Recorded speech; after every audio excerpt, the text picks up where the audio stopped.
so much for joining, everyone. We'll just begin in a moment.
Good evening, everyone, and good morning, good afternoon to from wherever you are turning in. Welcome, participants, respected judges, and the organizing team to the training session of MediateGuru's first virtual international client counseling competition 2023 in collaboration with Luthra and Luthra Law Office, India, and Vivad. I am Kushi Goyal and I will be a moderator for this session. Before we begin, please remind all the resources have been sent out to you. Please go through them carefully and you can ask any query regarding the same at the end of the session. Now, it's time to introduce the eminent speaker for the training session. Mr. Akash Gupta, Assistant Professor at Jindal Global Law School. Mr. Akash is working as an Assistant Professor in Jindal Global Law School, where he teaches alternative dispute resolution courses. Also, he serves as an Assistant Editor for Indian Review of International Arbitration, Peer Review Board, member for Indian Arbitration Law Review and faculty advisor for Mapping ADR. In spring 2020, Akash co-headed the organizing committee for 24th annual International Environmental Moot Court Competition 2020, India International Rounds, and 10th Indian William C. Wiss Pre-Moot 2020 organized by Jindal Global Law School. In addition, Mr. Akash have been appointed as an arbitrator and conciliator in several commercial disputes. He completed LLM in India International Commercial Arbitration Law from the prestigious university. During the LLM program, he participated in the Wiss Moot and emerged as in top 16 out of 372 teams from all over the world and received honorable mention for the best memorandum for claimant. He graduated from Tamil Nadu National Law University in 2018. During BA LLB honors program, he represented the university at a national and international moots. He also awarded as Collins J. Wall Spirit of the Moot Award at 13th William C. Wiss International Commercial Arbitration Moot in Hong Kong. Out of approximately 1,000 students, he was awarded as first Ram Jethmalani Academic Excellence Award in 2018 for students in the moot category. So, without any further ado, let us begin. Over to you, sir. Thank you very much. Okay, so can you give me the access for sharing the screen?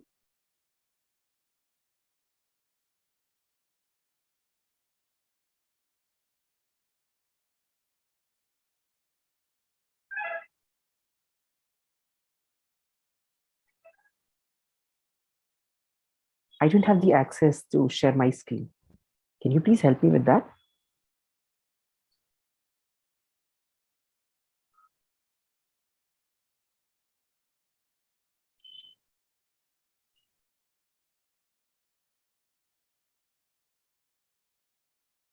Khushi, can you hear me? Yes, sir, we are doing. Give me just 2 seconds. Sure, please take it. Okay, I got it.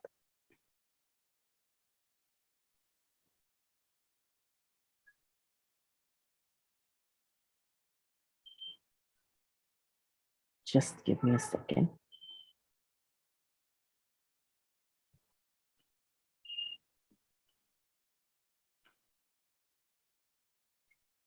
Okay, I hope my screen is visible to all of you. Yes, sir, it's visible. Okay. Okay, so welcome all the participants for this training session on first virtual international client counseling competition. So you know who am I? So the introduction has been already done.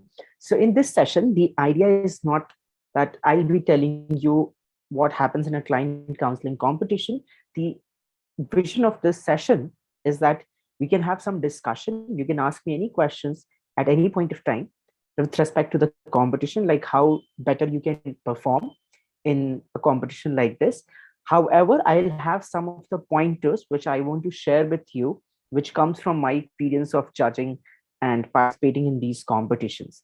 So let's start with the discussion that what is exactly client counseling. And if you have any questions, please feel free to raise your hand or unmute and ask the question. So let's start the discussion with what is a client counseling. So a client counseling is a stage before you actually start any sort of litigation or mediation or any sort of dispute resolution method. It's a prerequisite to basically the dispute resolution methods. So what happens is that let's assume that you are a tenant and you have an issue with your landlord. So how do you actually and you have an issue with respect to the rent or maintenance of your flat or something, and you have a dispute with respect to this. So what do? So there are different options with you. You can go for mediation, negotiation, or you can go to the civil courts and start and have a claim against the landlord. However, how do you actually come to know, how do you actually assess that what are the options, which option is better? So basically for that, what you do, you go to an expert. An expert can be anyone, but in majority of the cases, the expert is a lawyer.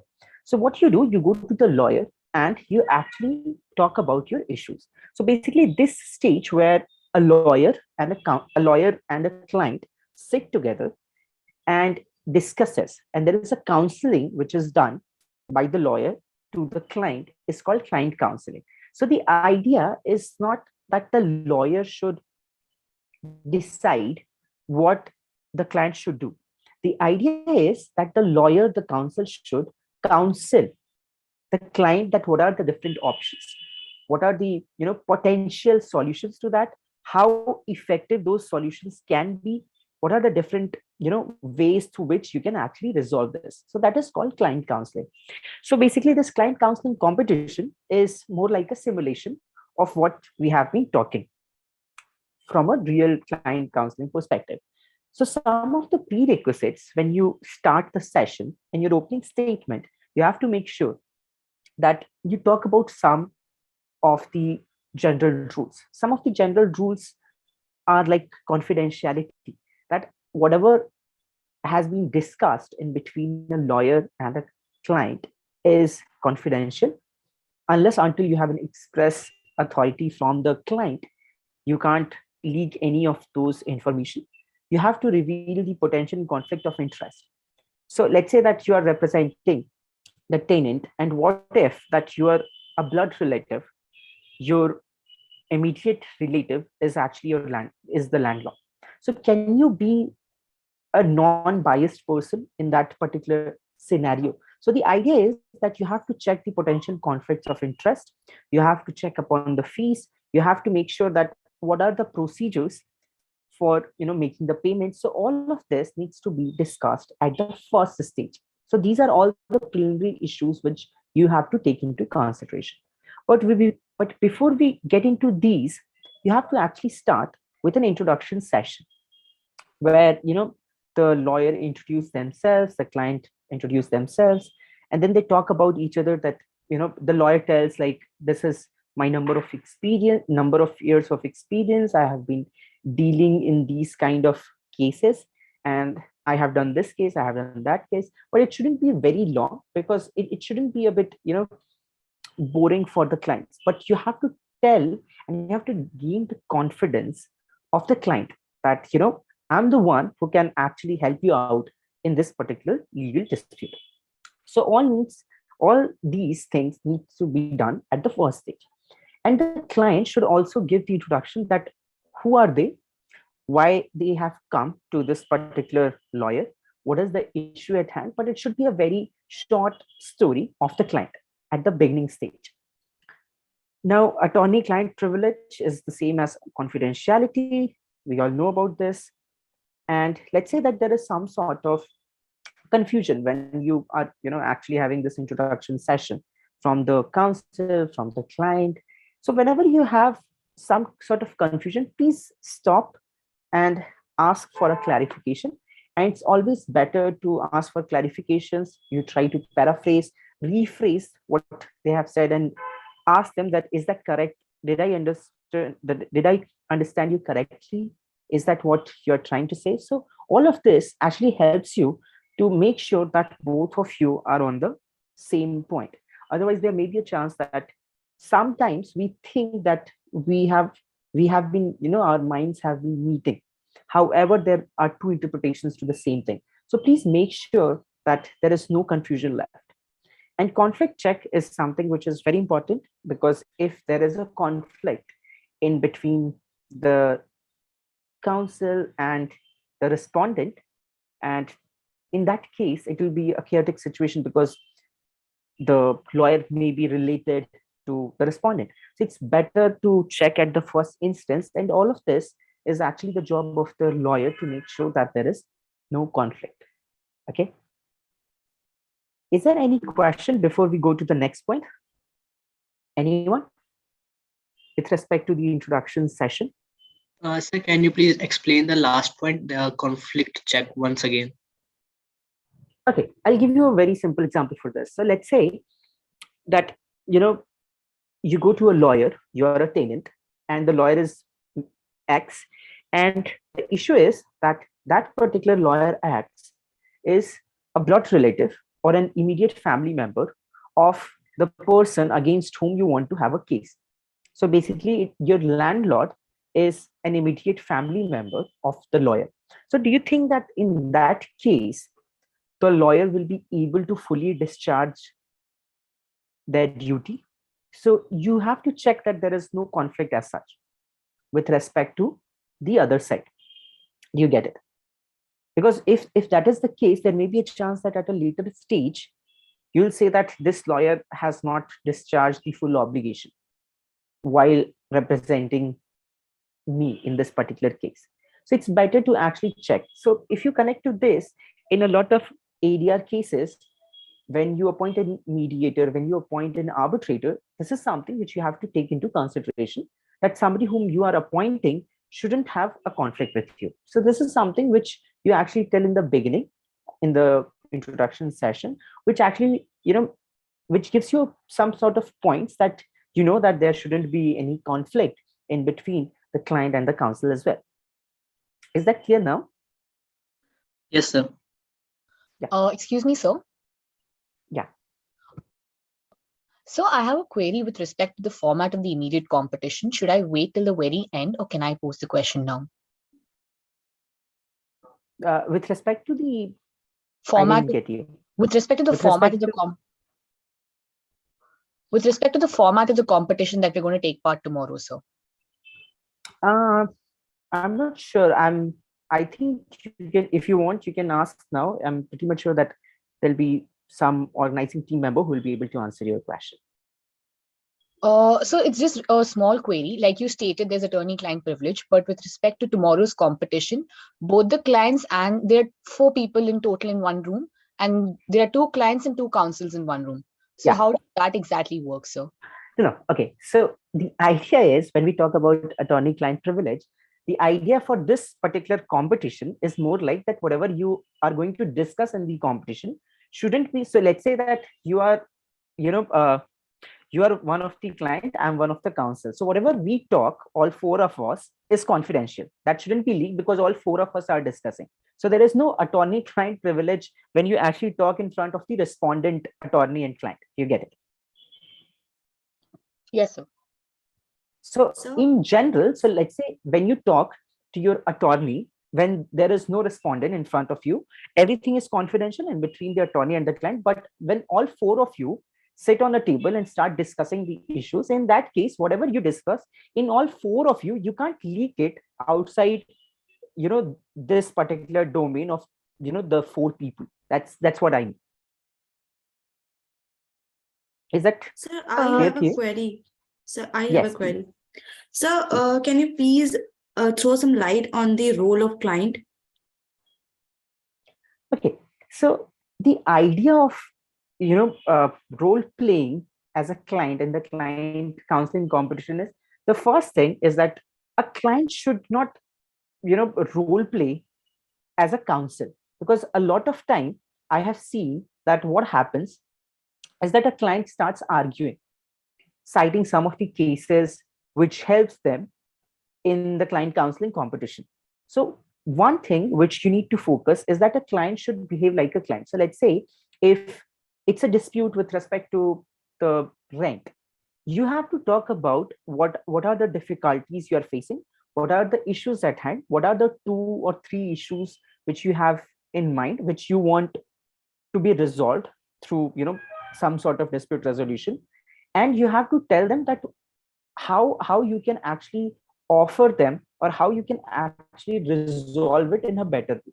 But a lot of times what I have seen, because all of the participants are law students, so what I have seen is that sometimes you cross the line and you start behaving like a counsel even though you are role playing for a client. So the client's job is simple, that you tell who are you from the facts that, my name is this, I do this is the issue, this is the problem. You have to identify the problem. You have to ask the lawyers that this is the problem, what are your possible solutions for this? And when the lawyers actually tell you that these can be a potential solution for your issue, then you have to make sure that you choose something which looks like a practical solution, which looks that it's beneficial for the client. So all of this, when you actually role play like this, you get brownie points for this. This is what you need to do as a client. And the introduction session, all of this, one of the rule which applies throughout the competition is that please don't have a lot of notes and start reading them when you are in the competition. So that's a big no. So what you need to do is that you need to be very good with the facts. I'm pretty much sure that you'll be getting the preliminary background of the problem and all of this.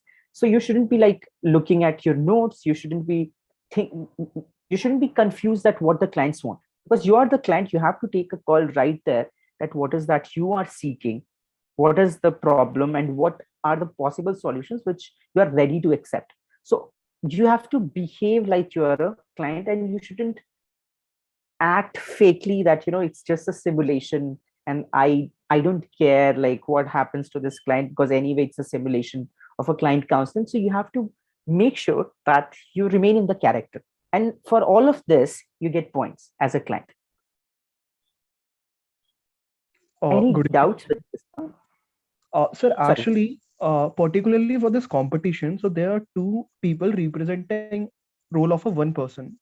So they can be conflict of facts. For instance, there's a fact which is antagonistic, like both a person saying different facts. So how to deal with that situation, sir? So, but you have some sort of background which is provided by the organizing team, right? Yes, sir. So, however, we can ask multiple questions. So, if we ask two questions and two different people answers, and there's some kind of a conflict, then how to deal with that situation, sir? Okay, so I think the first thing which you need to do is that you read the background as it is. So if you have a room to actually make some of the minor, factual things, maybe you can, but don't try to overdo things. Don't try to, bend the ways in your favor, bend the facts in your favor, because if you start doing that, the problem is, let's say the other team also starts doing that. So, and there is nothing like you have an arbitrator or you have a judge who is going to stop you and say that this team is right and this team is wrong. So I will always suggest that please don't overdo, please don't bend the facts a lot, and please don't change it. Try to keep it as it is, and you have to read the the scenario as it is, which is provided by you from the organizing team. And in that case, the problem is if both the teams start bending the facts in their favor, then there is no way out that you're going to get a lot of points, because at the end, instead of undergoing the process of counseling, what you are undergoing is more like a fight over who is better at bending the facts, which is not one of the criterion for which you get points in this competition. The competition is, the marking criterion is based on how good you actually undergo the process of counseling, how better you role play as a client, how better you role play as a counselor. So I will suggest that there are better ways to actually undergo this process instead of trying to bend the facts as much as possible. So that's something which I will suggest. Yes, somebody has raised the hand, please. So as a counsel, do we have to represent one of our clients, since we are having two counsels over here? I will leave that to the organizing team if somebody can answer that with respect to the format of the competition.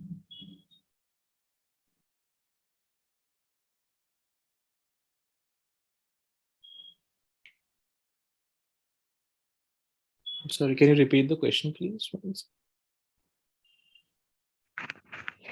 So do we have, like, as a counsel, do we have to represent one of our clients, since we are having two counsels here?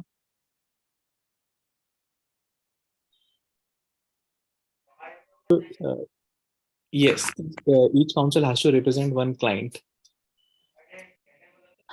Okay, sir. Sir, I also have a question. Am I audible? Yes, please.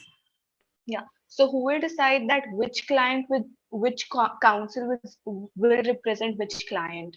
And what if there is a conflict in opinion?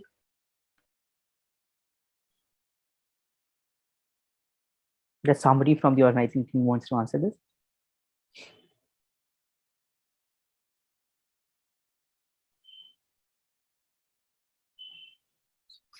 Hi, I'm so sorry. I'm so sorry you're not audible. Can you repeat again, please? I think my mic got. Yeah. So am I audible now?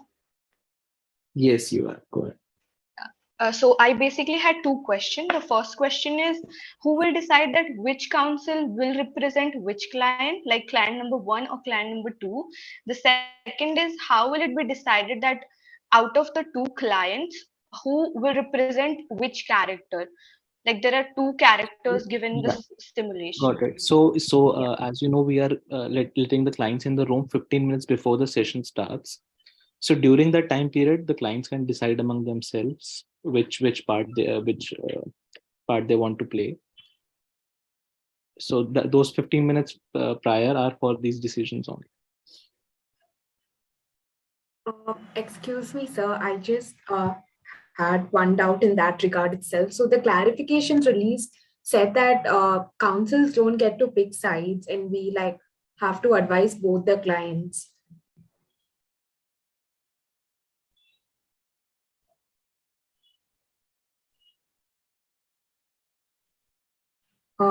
Was I audible? Yes, super audible. All right, all right.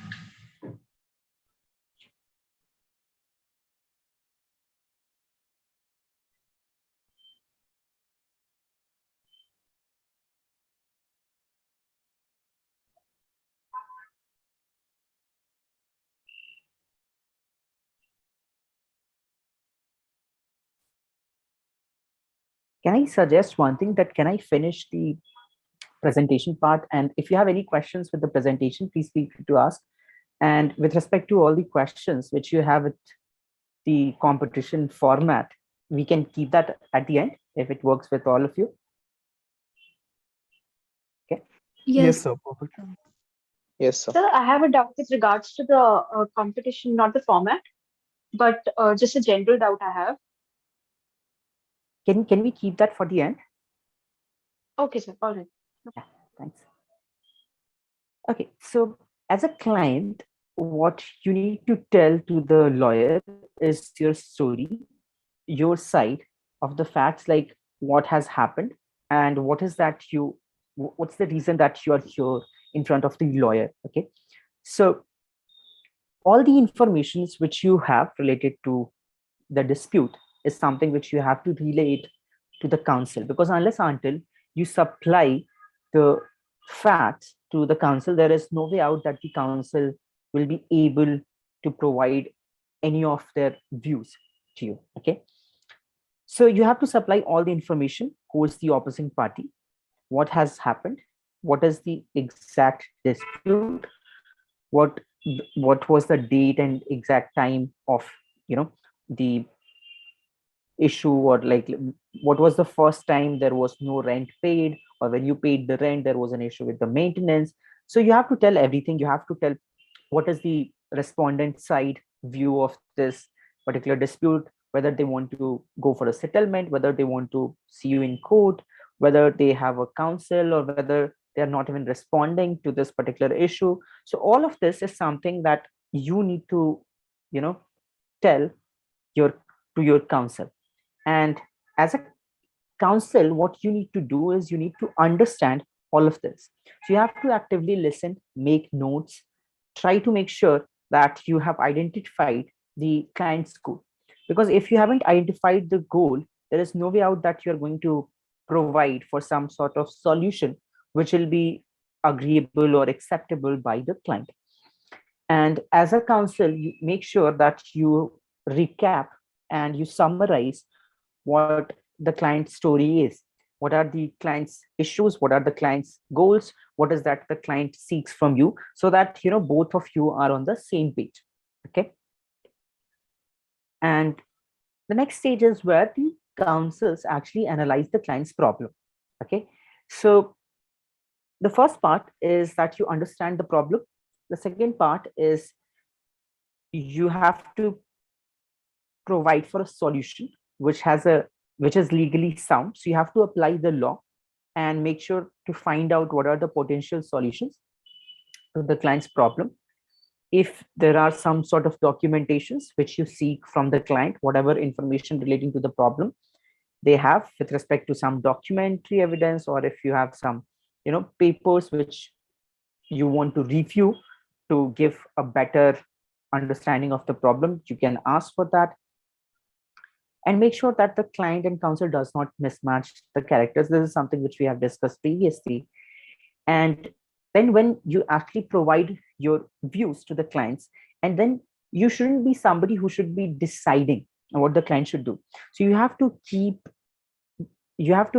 the freedom to the client to decide what way they want to go for. And at that point of time, when the client decides that, I want to do this, or I think the first option is something which I want you to work upon or something. So this will be the part where it's the closing part. And the closing statement has to be, so the closing statement doesn't need to be something that, you always agree to what the lawyer says. A lot of us think that for a client counseling competition, both the lawyer and the client has to be, agreeing to whatever the counsel is saying to the client. It's not that what you need to do. So similarly, if you have seen in ADR competitions, mediation competitions, a lot of team fakely just settle the issue because they see that their time is running out. So what the teams do is they just settle the matter, because if they settle, they think that they get more marks. However, as a judge never wants you to always settle the case, or always it's the case that the client and the counsel are on the same page with respect to the solutions offered by the counsel. A judge is looking into whether you have undergone the process, whether you have undergone the process of client counseling, or in a mediation competition, you have undergone the process of mediation, whether you have hit the checklist which you need to, perform, which you need to undergo during the process. So the process is more important. Please don't think that the result part is the most important part. The most important part is the process of this. And with respect to the fees, a lot of competitions provide that there should be no discussions on fee. A lot of competitions provide for this. So it depends on each competition, and there are different ways to tackle with this. In general, the one of the general thing in the client counseling competitions is that there is an initial consultation fee followed by an hour fee. Every hour you charge for that. But there are different ways how you tackle, and every facts and every competition has been dealing with this differently. So please make sure that when you get the 15 minutes in the beginning, you make sure that what are the points that you are going to discuss. Okay, so the roadmap is very important. Now, moving to the last part of my presentation, that please don't have a lot of notes while participating in this competition, because when you have a lot of notes, what you end up doing is that you end up reading those particular statements. Okay, so please don't do that, because reading is something which doesn't get you a lot of points. It's actually a negative point which you'll be getting. The second point is that you have to keep it real. If you don't keep it real, if you showcase that this is just a simulation and I don't care because I'm not a real counselor, I'm not a real client, it actually breaks your character. The moment you break your character, or let's say you think of something else and you laugh during the session, you actually lose out on points from the judges. And please don't try to do a lot of legal of this, especially when you are a client. So behave as if you're human first and lawyer second. And you need to pick up the normal conversational style. You shouldn't be, overdoing things, because then there may be a chance that some judges like it, some judges don't like it. be gradual in introducing the law to your client. You shouldn't be showcasing your knowledge of law, because a client is not interested in how well you know about the law. A client is only considering whether you are able to resolve the problem. They don't want you to showcase your legal knowledge. They just want you to solve their problem. And if it is required, or if there is a need that you need to, explain the legal concepts, please do it in a simple layman language to your client. And here comes the most important part. Trust is everything. If you are building a good rapport as a counsel to your client, and it goes both the ways, that if there is a trust in between this client and counsel relationship, that's it. You get points for this. Without trust, if a client trusts you as your lawyer, then of course they're going to listen to what you're saying. But if there is no trust, you're a very good lawyer, you have all the solutions legally, but you're not very good in building trust, building relationships, there may be a chance that you lose out on that client. So make sure that you build a good rapport, you listen to them, you don't interrupt each other. Especially in this competition, there are 4 different individuals from 4 different law schools. So the idea is that you need to collaborate. Even though it's a competition, if you start fighting over each other, start interrupting, you'll be losing out points in this.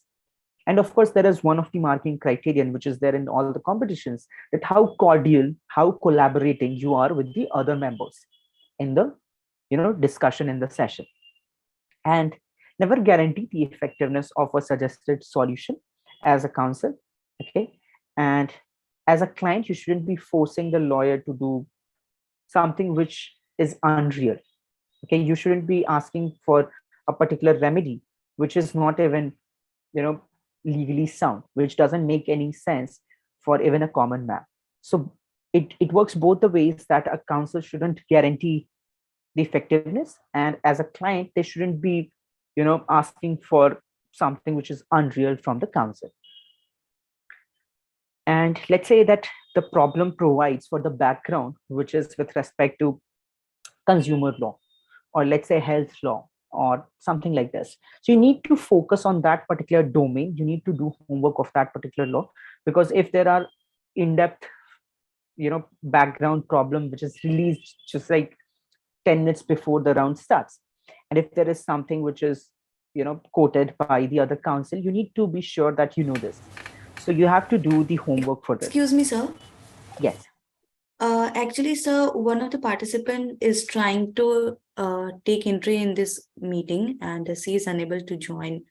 Could you please allow her? Yes, I did that. I'm sorry. I was of the opinion that somebody else is taking care of that. I'm sorry for that. Okay. And yes, do not strike business deals here, especially when you're in the competition, or even though you are, facing a real client. What you need to do is make sure that you build a trust and you get the case. That's the first thing which you need to keep in mind. Instead of making, a statement like whatever you get, 30% of that particular monetary benefit is something which I'll be taking apart from my, regular fees. So please don't think it as a business deal. Please think of this as an opportunity to create and build a relationship with the client. And as a counsel, you should promise only what you can deliver, because a lot of times in the client counseling competitions, the law students commit to something which is unreal. And for that, there is almost like a negative marking. So please don't do that in the competition. And that's it from my side. Thank you so much. And if you have any questions, I'm open to it. Or if you have any questions with the competition format, please feel free to ask. And I'm pretty much sure that somebody from the organizing team will be answering it. Before I have a doubt. Just 1 second, Manvi. Before we start with the question and answer, firstly, thank you so much, Akash, for such a power-packed training session for our students.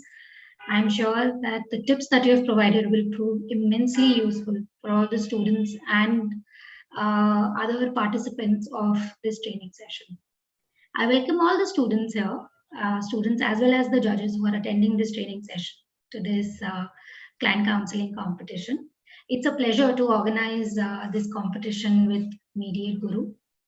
I'm sure you're all very excited to participate in this, and specifically after the amazing training session that Akash has just conducted, him speaking a lot from his own experience by virtue of being a mediator in practical life, in mediations, as well as having judged such prestigious competitions. And even we are extremely excited in organizing it. We've also come a really long way from participating in such competitions to organizing one. And as Akash was explaining, how client counseling is a very significant part of the life of a lawyer, not just from a perspective that yes, our life revolves around advising clients or drafting agreements or representing parties in courts. But client counseling is one of the important sessions wherein decisions with respect to whether you want to, settle the dispute amicably, or whether you want to pursue it in court, you want to fight it out in court, or you want to pursue any of the ADR mechanisms that are available to parties. ADR is one of the foremost modes of dispute resolution that parties have begun to choose, primarily because of the advantages that it offers. And of late, ODR, which is another variant of leveraging technology to ensure that the different disputes that parties have are resolved in a time-bound and in a much more efficient manner. And VIVAD is one of the leading ODR institutions which conducts arbitrations, mediations, and conciliation. And it is conducted in a manner that we leverage technology at one end and ensure that the legal processes that are available are all married in such a manner that it provides a very time-bound and an efficient mode of dispute resolution to parties. And while that being said, it is nothing but to say that yes, these are different ODR mechanisms that are available. At the end of it, it's all about how much lawyers believe in it, how much lawyers try it out, and how much they advise their clients. So that is something, students, that you could keep in mind if some problem comes your way. And now I open the floor for questions to be put to Akash. Please pick his brain as much as you want, guys, so that you're able to perform really well tomorrow. Good luck. Thank you so much, Kritika. Thank you. So, sir, my doubt was with regards to the thing, like, if a person is playing the role of client, and like you just said that you don't have to, list out the legal terms or something that you know. So in that case, on the contrary, you should also not say that if I know, like we have been provided with a simulation well in advance. So we know the facts of the case very clearly. So when the session opens, the counsel asks us the problem in the very first instance. Should we just warm it out the thing like this, or should we wait for the counsel also to ask questions? First of all, we should say that we have such issues, and then we should wait for the counsel to ask questions so that we can answer them and give an opportunity to the counsel as well, or how should it work? So here's the thing. So the answer is in your question itself. So you said that whether we should wait for the questions to come from the counsel, and then we should let them, let them know that what is the exact issue. So if you don't wait for the counsels to actually ask like what has happened and all of this, isn't it something which looks very, unreal? It looks like it's a simulation. You already know everything. So that is the first thing. Sorry. But sir, we are actually aware that like the councils are also aware of the entire thing. Usually when we are told by the client, but this time we are already aware of the facts. So here's the thing, in the moot court competitions, if you have participated, all the judges have actually read the bench memo. They know all the facts. They know all the judgments which you are quoting. Does that mean that you shouldn't be arguing? You shouldn't be telling them that I would like to start with the facts if the bench allows. No, right? You of course ask them. You of course tell them what has happened, what are the facts, what is your arguments, what are the cases. So all of this is actually known to the judges as well. So it goes the same way. Even in this, all four of you, like from different law schools, you have read the simulations. But the points you're not getting, whether you know all of this or not, the points you are getting is that whether you are using all of that information from the problem, from the scenario, and you undergo in this process. Okay, so this process needs to be done instead of, like, at the first instance you start telling everything. So you have to make sure that how it happens in a real life. So you have to make sure that it looks like it's a real case, it's a real client counseling. And similarly, this thing happens in the moot courts. You know the facts. There is a set of facts which is given to all the participants, all the judges. You submit a draft of the memorandum, and then you start arguing it, right? So all of us know this, but still you undergo that process, isn't it? So you have to make sure that you follow these stages.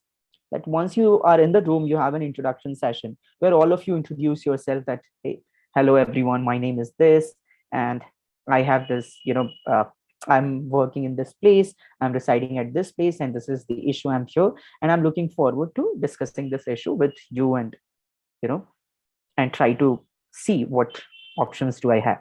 So the process needs to be done instead of saying that, all of us know this, so why don't we just finish it in like seconds? Do you get it? All right, so thank you so much for the time. Very good evening, sir. I also have an issue regarding this thing, sir. In clarification, it is stated that one of two clients will play the role of Manek Bottlewala and other client as Ronak Bottlewala. But sir, if we read the simulation we have received, there according to that there is only one client. So can you sir put light on this, that how there are two clients playing the both roles? I'll leave that question to the organizing team. I'm pretty much sure that they'll be able to help you. Thank you, sir. Also, sir, I also have a question from the organizing team, that how will the clients in themselves decide that who will play the role of Manik and who will play the role of Ronak, and what will happen in case there is a conflict between both of these clients? Hi, sir. Am I audible? Yes. I had a Yeah. question as a counsel. In your earlier slides, I saw that we should introduce the clients to the law very gently, and we should not bombard them with information as such. So particularly like quoting sections and all would not be wise, right? If you think that quoting a section is very much required, and without that you're not able to relay the information which you want to give, in that case, if it is very important, you can. But I will suggest you think of this as a real case. Like, let's say that somebody from your family actually goes to a particular lawyer for a counseling. They have an issue. Do you really think that when the lawyer starts talking about sections or some particular case laws or some observation from a Supreme Court judge, do you actually think that is more convincing? Or do you think that if somebody from your family goes to a particular lawyer and the lawyer is actually talking in the same language, in the same tone, and they try to tell you in a very simple way, which is not using any sort of section or case law, which one of these is more convincing, and which one of these is through which you can actually build more trust? So it's something which you have to take a call. If it is something so important that if you quote that particular case, it's a make or break. In that case, it depends on every facts and in every case. Like, if you think that this is something very important, go for that. But if you think that there are other ways through which you can relay the same information, so you may try out the other way around. Okay, sir. So just a small follow-up. So anecdotal information would be fine. Like if I try to give them an example that your situation is similar to this real life other situation, and this is how they dealt with it. Would that be fine? I think that's more convincing. Okay. Like if somebody actually starts, like, let's say you go to a particular senior and the senior starts talking to you like this, that, about, in this case, this has happened and this is a wrong way which you are seeking. But let's say if they say that, I was also in your situation, and what I have done, or some of my friend was in this situation, and this is something what they have done and it went fine with them. So maybe it's the same information which you are actually transmitting, but it's just that it's a bit softer when you use anecdotes. Okay, sir. Okay, thank you so much. Yeah, thank you. Any other Sir, participants? sir, I also have a question that like they all are saying that there are two clients, as because I'm attending this competition very firstly. So, so two clients would be both are same clients, means which both are same clients. Is there anyone from the organizing team? Because I keep on seeing a lot of questions with respect to this, and I think that it needs to be answered from the organizing team itself. Okay, okay. Thank you very much, sir. If there is anyone from the organizing team, could you please answer these questions? Yes, sir, definitely. After the training session, we will. Sure. Okay, so is there any other question which you have with respect to my presentation part? Because I see you have a lot of questions with the format. Sir, how should closing statement be like? Could you just So the closing statement is more like a summary of whatever you have discussed throughout the conversation, whatever things which you have agreed upon. So let's say if you have agreed upon, taking this case forward with a particular dispute resolution method, maybe litigation, negotiation, mediation, arbitration, whatever it is. If there is some sort of, items left for discussion in the next meeting, that has to be quoted. If you have achieved some sort of, consensus over what are we required to do now, what the lawyer needs to do with your case, all of this information has to be summarized at the end, so that the judge who is actually evaluating you know that what is the outcome, what is the conclusion of this client counseling session. So whatever things you have agreed upon, whatever things you have not agreed upon, what are the next steps the lawyers has to take, what are the next steps the client has to take. Let's say if there is some sort of documents which are asked by the counsel and the client has to produce, so all of this needs to come in the closing statement. And of course, when you make a closing statement, it shouldn't be only with respect to this, it needs to be something with respect to the relationship of the client and counsel, that I'm looking forward to, make sure that what happens, I want you to help me out with this, even though it actually takes a lot of effort from your side. Please don't worry about the fees, all of this. So basically you have to make sure that you and your counsel acts as a team. Okay, so all of these information should come up in your closing statement. Can the counsel also suggest the remedies? Yes. Yeah, okay. So as in like when you say remedies, is like what are the options the client has and what are the better options the client has. That's what you want to say, right? Yes, sir. Yes, please. Yes. So Since we are you go ahead. Since we're representing the clients, at the last, can we just put it like also the prayer like that we have in the moot? Like these are the options the client have. I'm not sure about this. I think the organizing committee should take a call on this. Like, what is the format for this? Like, do you want the teams to negotiate, for example, client and counsel for, let's say, party A and client and counsel of party B? Like, how are they doing it? That depends on that. So if you're actually have a team A, which is client and counsel of A and client and counsel of team B, and then it's more like a discussion. So I'm not sure that I don't think that a prayer should be there like you have in moot courts, because a prayer is something which is that you are seeking from the the court judge. A request of for relief is something which you seek from an arbitrator. But in this case, I don't think that you need to pray for something. It's just that you need to have a closing statement that whatever things you have discussed, whatever things are left for the next session, and what is the next steps you need to take in this particular dispute. That should sum up the closing statement. Thank you, sir. Thank you. So may I ask a question? So, Yes. so could you please throw some light on the closing statement of a client?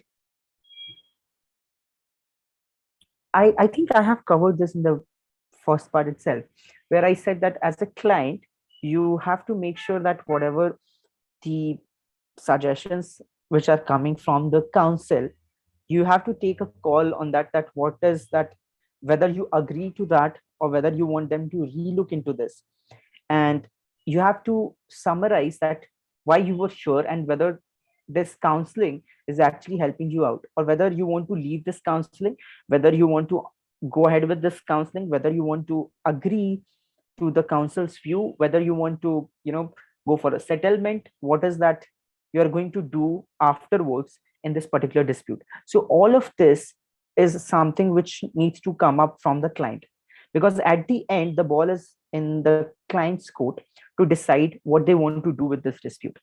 So the council's role is only to counsel and advise the client to make a decision what should happen, what should be the fate of this particular dispute, whether you want to resolve it through some sort of mechanism like ADR, or you don't want to undergo ADR. All of this needs to be decided by the client itself, and that has to come up in the closing statement.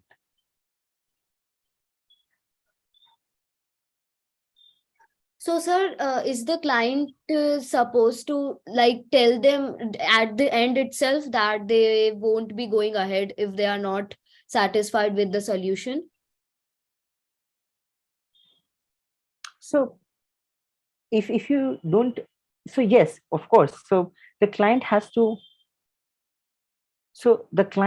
make sure that whatever their view with respect to the suggestions by the councils, you have to answer it right at the closing statement. Otherwise, how are the judges are going to evaluate you, because you are not even responding to whatever the councils are telling you. So of course, yes, you have to respond to that. So how should we go about with talking regarding the consultation part? Sorry, can you come again? How should we go about with talking regarding the consultation part? Sorry, I didn't get your question. Consultation part as in? As in, how should we talk about it during the counseling session? So you are saying that all four of you are there. So how you actually consult to each other? No, as a council, we are supposed to talk regarding the fees that we should be getting from the client. So how should we go about regarding that, talking to the client?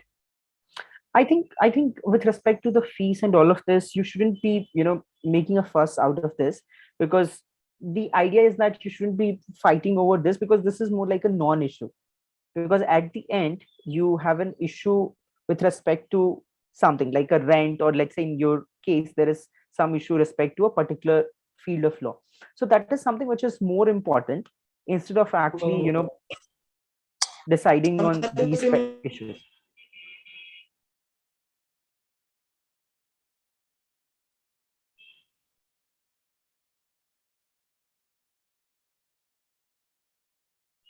Yes. So my question is, can a client at the end of the session express any dissatisfaction that he has with the council regarding to the consultation?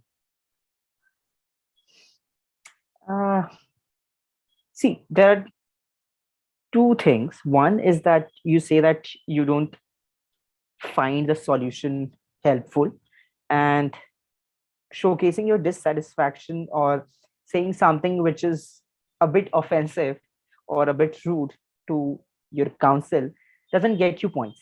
So you have all the rights to put your views and say that I don't think that this suits my interest, but you shouldn't overdo this because there may be a chance that the judge will penalize you for that. So you should do it softly if you have to do it. Somebody has raised the hand. Yes. Yeah, hi, sir. I hope I'm audible. Yes. Yeah, so I do have two questions. And firstly, do we have any specific division in the time? Like XYZ minutes is for just discussing the facts, and then the rest of the time is the counsel counseling the client about the legal issues, and then they will discuss upon the suggestions given by the counsel. Do we have any concrete division of time in this regard? Like some specific time? If I can answer to that, sir, if you don't mind. Please, please. Yes. So see, since it's an interview format, we cannot specifically differentiate between time that, this many minutes this person is supposed to say, this many minutes this person is supposed to speak. So it will be all based on your teamwork. If you let other person speak or if you are holding up all the time, it will impact on your teamwork scores. Is that helpful? Thank you. And there's this thank you. question in the chat, CO50. As a council, we are preparing to represent the elder brother, Manit Botalwala. See, it's already mentioned in the notice board. I hope you guys have been through it. That your clients are both the brothers, Manit and Ronak. And you will be hearing from both of them and trying to help them. Is there any questions regarding format, please? Actually, I do have one more question. Yes, For example, in one of the area formats, let's say mediation, there are two parties, and even though if I as one party, if I get a really good offer from the other party, I still would like to tweak it and then counter offer them because it does bear a value on my marks in mediation. I understand that in client counseling, it's not essentially client versus counsel, but still, sir, does that value on client's marks, where even though he gets some amazing advice from the council, he tries to just put some conditions upon that advice and tries to be dissatisfied to some extent or something like that. Does this bear any value on the marks of the client? See, first of all, I hope you have been through the scoring criteria. Yeah, yes, sir. Additionally, as sir mentioned right now, you don't always need to be, accept the offer. You don't always need to be disagree with. You just need to, see the flow of the proceedings. Since there are, 4 different people from 4 different teams, you don't always know what will be the outcome of it. So if the council has really, satisfied you, but you still just for the sake of it are not agreeing to it, judges might not score you for that. If it's evident that you are that the offer is very good and everything is good, and you are still not listening to that, it might affect your scores. At the end, it's all upon what and how judges think. I hope, is that okay? Yeah, I had a query. Hello, sir. Yes, anyone else, please? Yes, sir. Yes, please. Sir, so as I understand from what you said, the clients enter the meeting earlier and get to decide which role they are playing, but there are going to be 2 clients, Manik and Ronak. Sir, my confusion is with respect to the council. Like, there are going to be 2 councils in the room, and I think we're supposed to collectively advise both Ronak and Manik. But I am not sure how we could divide our timings, or how we go on discussing, say in case one council is talking more and the other council doesn't get a chance to speak. See, that will again impact on your teamwork score. All right, sir. And so see, one you will be yes. lawyer. This will, eventually be a real life scenario. If you are letting other person speak and not speaking, yourself, organizers can't really help you in this. You need to, take the lead. And you need to work with your co-counsel. Sir, I have a question. Yes, please. Sir, how will the clients decide who will get to play whom, and what if there's a disagreement between the clients? See, that is why we are putting them together in a room 15 minutes prior to the council, so they can mutually decide. Again, if there's a disagreement, it will impact their scores only. Okay, okay. And is there a partition of time between the client counseling session and the post consultation session of the councils among themselves? It's mentioned in the brochure, right? That last 5 minutes for post consultation. All right, all right. All right. Anyone else, please? So as a council, do we have to represent one of our clients or do we have to collectively, counsel them? See, first of all, there is no representation of any sort. There's no court, etc. It's like two lawyers are sitting in their office and two people are coming for advice. You don't need to represent anyone. You just need to listen to what they have to say and Okay, advise sir. them accordingly. Anyone else? Sir, is session 1 and 2 based on the same proposition for preliminary rounds? We are having 2 sessions. So See, session 1, and since there are around 53 teams, then half of the team are in session 1, half of the team are in session 2. okay, sir, thank you. So everyone will get one chance for their preliminary round. You don't need to be both in session 1 and session 2. Sir, I have a small suggestion. I want to make a request. Yes, Can the please. councils be allowed 5 minutes before the session starts so that we can also discuss how to go about? See, councils will be added in the room 15 minutes prior. Since the proceedings start at 5, councils will be added by 4:45. But someone did mention to me that clients will already be there, so they councils couldn't talk freely. That is a problem. And what I can personally suggest you, what you can do, if your co-counsel is okay with it, you can share your number with them in private chat and you can have a call with them. Or you can have a private chat with them on the platform. It's totally up to you. Okay, sir. Thank you. You're welcome. Sir, Yes. I have one small doubt. Can I ask? Please go on. Yes, sir. So, sir, like we would be added in the rooms, like the clients would be added in the room prior to the competition starts. So, Right. like there also when we're discussing about the roles we're going to assume, even then we would be judged in case there's a conflict between the two regarding the roles they are going to take up. So, See, would we judges be will judged be on that no, also? judges will be added at 5. Okay, sir. Yes. So, Anyone else? so it's like the clients would be alone in the room, like they can Yes, discuss whatever they want see, towards clients the will room. be in the room by 4:40. The councils will be added on 4:45, and judges will be added at 5. Okay, sir. All right, sir. Okay. Thank Sir, you I so also much. have a query. Yes. I read the simulation, and it is it is on behalf of Manik Bottlewala. So I am not getting it that how the second client will represent. Second client would be Ronak Botawala, his brother. It mentioned that they both are seeking the advice of lawyer on how to go about it. Yes, sir. But in a simulation, it is the only from side of Manik Bottlewala is the dispute is The only mentioned from. story, the story is from perspective of Manik Botawala, but it's clear in the clarification mails as well that there will be two clients, Yes, Ronak sir. and Manik.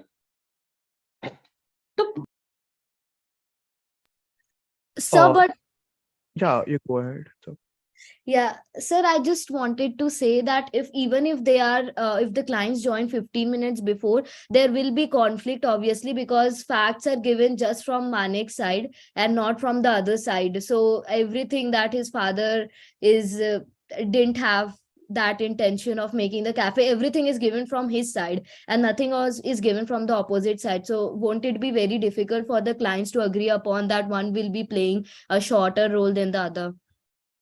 See, the facts are sincerely small and it's open for reasonable interpretation. And people can make reasonable interpretation out of Ronak as well.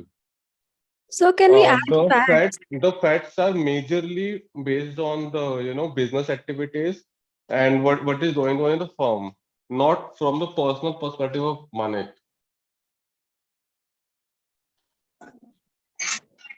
Sir, can I ask a question? Yes, yes, please go Can we add to the facts, can we add to the facts some of on. As I the mentioned, that might reasonable interpretation within the ambit of the problem. Like the problem mentions that the neighborhood becomes, uncivilized. So, you can make reasonable interpretation that since they're drinking, the cafe is serving drinks, they can, people can do, what do we say, stalking, etc. But you can't say that, someone murdered because they were drunk. Okay, okay. So we can't dwell too far from the simulation. Again, depends upon judge's discretion. Okay. And sir, previous to me, another person, when they ask their question, I have something similar to that. So, will the judges be considerate of the fact that the other brother has less facts in the simulation? So, accordingly, they will act. The judges already have the simulation, and there's no need for you to worry. All right. Thank you. Yes, sir. So I just wanted to ask, will the proposition for quarter, semis, and final will be same or different? It's same for all rounds. All right, sir. All right. So Anyone else? so the councils present in the meeting would be acting as the same team. Yes, yes. And even the clients are same teams. Okay, Both are and same like teams. one of them doesn't perform well, so both of them will not go to the go to another round. See, everyone will be scored on the individual level. Mm-hmm.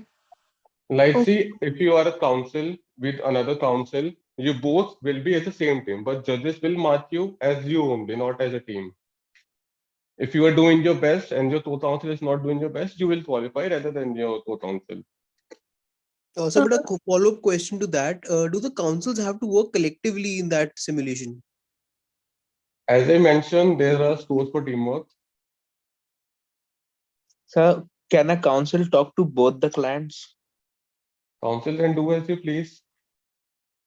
So, clients are collectively coming for a solution. Is that so?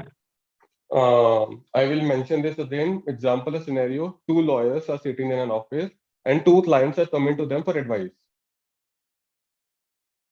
Okay. So, sir, my question is that are they coming together for a solution or are they separately seeking? Together. Because they're brothers. They want to resolve this so that their relationship doesn't get affected. Right. Thank you. Sir, I also have a question. Excuse me, I sir. hope I'm audible. Sir, Oh. are there any hidden facts provided in the simulation? Because I couldn't find any. I hope there are no hidden facts, right? No, there are no hidden facts. Okay, thank you. Excuse me, sir. Yes, please. Sir, actually, I have joined just now. I was unable to join it on time. So, can I just do you have any recording so that I can reheard this? It will be available on YouTube. You can go to a channel and see. Okay, sir. Thank Sir, you. I also have one question. Like in one room, there will be two clients and two councils. So, will the councils be representing the clients separately? And how will we get to know that who is which council is representing which client? Does anyone else want to answer this? I just mentioned that 2 or 3 times. Yes, actually, as councils, we collectively represent both the clients and we need to give a solution that is convenient to both of them in a practical way. And just being too much biased to any of the clients is not actually encouraged because the councils here are actually of the same firm and the clients come to them together. So they both try to resolve the issue through negotiating or through peacefully counseling them. That's right. Thank you so much. And also, there is no representing. There is no court. There is, not a judge sitting. Anyone else, please? Yes, sir. Sir, I think I am audible.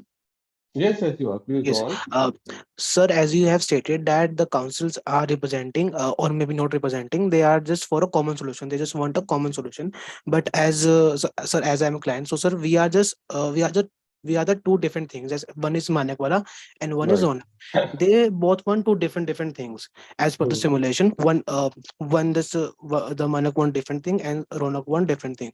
So they are coming for a same objective or maybe some a different solution. See, that would be up to you to decide in simulation as the proceedings go on, because see, they do want to resolve their dispute, but Ronak has sort of a soft fight to get more money, which will come from liquor business, whereas Manek doesn't want that. So they need to talk it through.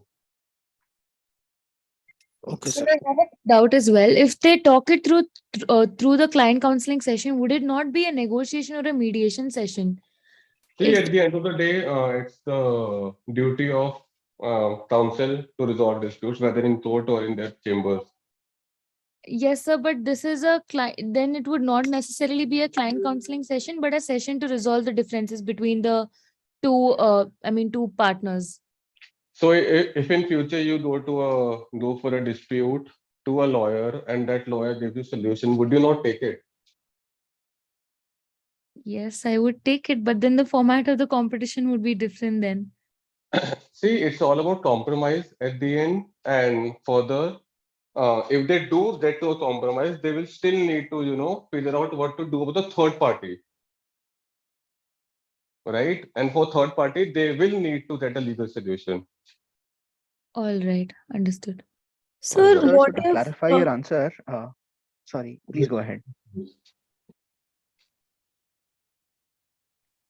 All right, sir. So to clarify your answer, both the clients will not be marked positively or negatively depending on how good the solution is for them or how it benefits them, right, sir? It is just on the process itself.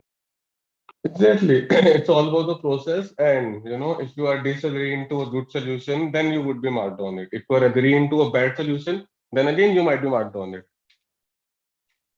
I guess sir has cleared this one before. Anyone else? Sir, yes, sir. Sir, as you have told that we have to make our own objectives, that we are coming for a common solution or maybe from different solutions as a client.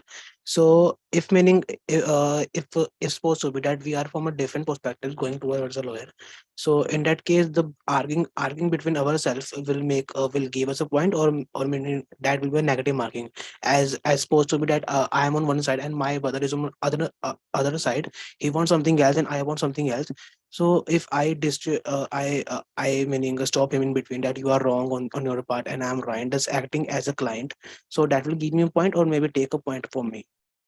Thank you. See, for points, you only have to refer to the scoring criteria, and I cannot give you a script on what to say, which way to lean. That's totally up to you to decide, and up to your counsel. If I tell you to lean toward this way, and your counsels tomorrow are of other way, and judges are of other way, then it might, it might be bad for your marks. Then you just need to go to the process and talk it out. You can either stick to your that I need to fulfill my objective, other person's objective doesn't matter to me, or you can try to come to a resolution against third party. It's totally up to you to decide, and you will be marked accordingly on what you want. Thank you, sir. Anyone else, please?